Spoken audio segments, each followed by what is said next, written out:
I heard and learned that you are not allowed to, for example, watch a shiur when there is bad smell. Shiur Torah. Yes.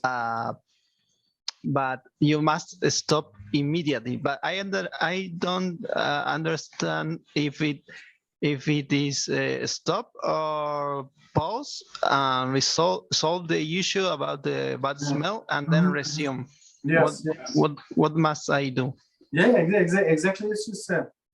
So that's exactly what we said about blessing. So all of these blessings on the food, whatever we learn, as we said before, it applies to everything, to your prayers, or to Shema, Shmones, or whatever, any prayers, and learning of the Torah. That's exactly the same requirements. But for example, pausing means you pause at certain point and then resume. But the stop is that you close, for example, the book or turn off the TV. Exactly. What are allowed to do? To close the book, and when this woman pass by, so you open the book and you continue. Yes, that's it.